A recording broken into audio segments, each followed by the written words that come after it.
اس video میں 5 وجوہات ہیں کہ آپ کو اپنے حاسدوں سے نفرت کرنے کی بجائے ان پہ ترس کھانا چاہیے۔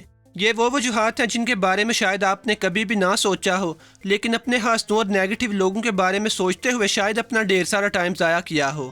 اب آپ دیکھیں گے کہ کوئی بھی بندہ جو کامیاب ہے یا اپنے سوشل گروپ یا ارد گرد بسنے والے لوگوں سے بہتر ہے، اس کے کچھ نہ کچھ حاسد بھی ہوتے ہیں۔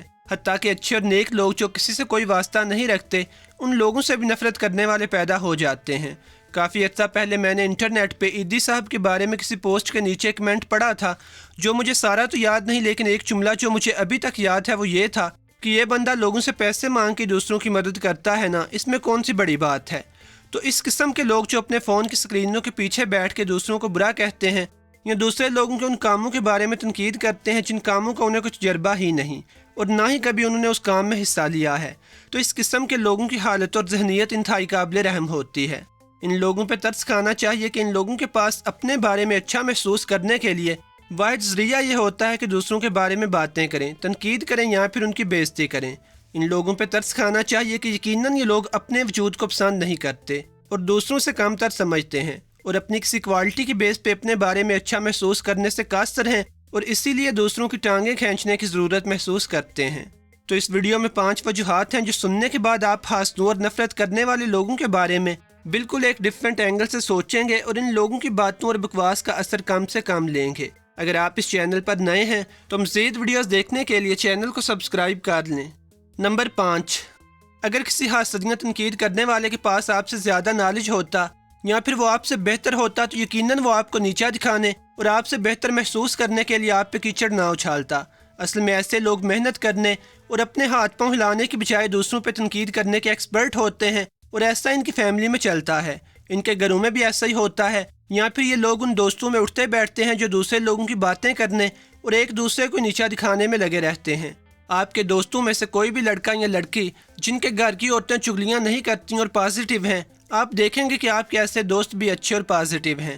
اور اگر ان حسد کرنے والے لوگوں کو پتہ ہو کہ وہ اپنی انرجی کسی پازیٹیو کام میں لگا کے آپ سے بہتر ہو سکتے ہیں، تو وہ اپنی انرجی وہاں کھپائیں نہ کہ آپ پہ تنقید کرنے اور آپ کی ٹانگیں کھینچنے پہ۔ ایک بڑا مشہور قول ہے کہ اگر حاسد لوگ آپ کو پانی پہ چلتا ہوا دیکھیں تو کہیں گے کہ یہ پانی پہ اس لیے چل رہا ہے کہ اسے تیرنا نہیں آتا۔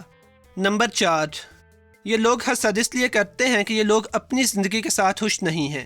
آپ کسی بھی ڈیسنٹ اور کامیاب بندے کو دوسروں کی باتیں کرتے ہوئے یا پھر انٹرنیٹ پہ ٹرولنگ کرتے ہوئے نہیں دیکھیں گے۔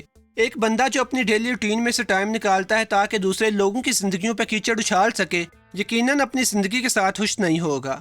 اصل میں دوسرے لوگوں کی خوشی کے ساتھ خوش رہنے اور ان کی تعریف کرنے کے لیے اچھی خاصی انرجی اور اخلاقی جرأت کی ضرورت ہوتی ہے، جبکہ لوگوں سے جلنا اور ان کی کامیابیوں پہ کولڈ ہو جانا انتہائی آسان ہے۔ آپ اپنی زندگی بہتر بنائیے اور حسد کرنے والوں کی پرواہ کرنا چھوڑ دیجیے کہ وقت گزرنے کے ساتھ ساتھ یہ لوگ اپنی زندگیاں خود ہی مشکل بناتے جا رہے ہیں۔ نمبر 3، حسد کرنے والے لوگ اٹینشن اور کمپنی کے بھوکے ہوتے ہیں۔ اچھے اور قابل دوست بنانا ان کے لیے مشکل ہوتا ہے کہ یہ لوگ خود اپنی غلیظ طبیعت کی وجہ سے اچھے اور ڈیسنٹ لوگوں کے ساتھ چل نہیں سکتے، لہٰذا یہ اپنے جیسے حاسد اور نیگیٹو دوست بناتے ہیں اور باقی لوگوں کے بارے میں باتیں کر کے آپس میں اچھا محسوس کرتے ہیں، اور جب کچھ اور دوست بیچ میں آتے ہیں تو خود بھی ایک دوسرے کی نفرت اور باتوں کا شکار ہو جاتے ہیں۔ اینڈ آف دی ڈے ان کے اپنے دوست ہی اپنی اپنی حسلت کی وجہ سے ایک دوسرے کو سپورٹ نہیں کرتے۔ دوسرے لفظوں میں یہ لوگ وہی کاٹتے ہیں جو بوتے ہیں۔ نمبر 2، دوسروں کے حسد اور نفرت کو اپنی کامیابی اور موٹیویشن کے لیے ایندھن کے طور پہ استعمال کریں۔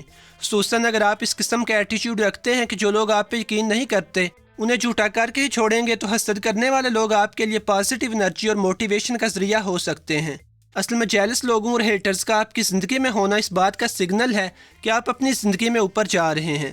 اگر آپ نے کچھ اچیو نہ کیا ہوتا اور زندگی میں کسی اچھی سمت میں نہ جا رہے ہوتے تو یقیناً کوئی بھی آپ پہ توجہ نہ دیتا، نہ ہی آپ پہ تنقید ہوتی اور نہ ہی آپ سے حسد کیا جاتا۔ اس کے علاوہ اگر آپ کو کوئی بندہ بتاتا ہے کہ آپ کا بزنس کامیاب نہیں ہوگا تو ممکن ہے کہ آپ چیلنج کے طور پہ اور زیادہ محنت کریں۔ نمبر 1، حسد کرنے والے لوگ کبھی کبھار کوئی اچھا پوائنٹ بھی سامنے لے آتے ہیں، اگرچہ یہ بہت ریئر ہوتا ہے لیکن اس کی افادیت سے انکار نہیں کیا جا سکتا۔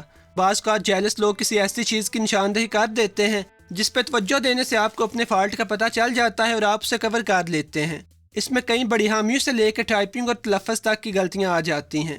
یہ درست ہے کہ کوئی بھی بندہ تنقید پسند نہیں کرتا، لیکن اگر آپ کو محسوس ہو کہ کوئی بندہ آپ پہ پازیٹیو تنقید کر رہا ہے تو کوشش کریں کہ اپنی اصلاح کر لیں۔ امید ہے کہ یہ ویڈیو آپ لوگوں کو پسند آئی ہوگی۔ اس کے علاوہ میرے چینل پہ ایک ویڈیو ہے کہ حسد اور نفرت کرنے والے لوگوں سے کیسے نمٹیں۔ اس ویڈیو کا لنک اس وقت اسکرین پہ موجود ہے، کلک کر لیجئے۔ اور اگر آپ اس چینل پر نئے ہیں تو مزید ویڈیوز دیکھنے کے لیے چینل کو سبسکرائب کر لیں۔ خدا حافظ۔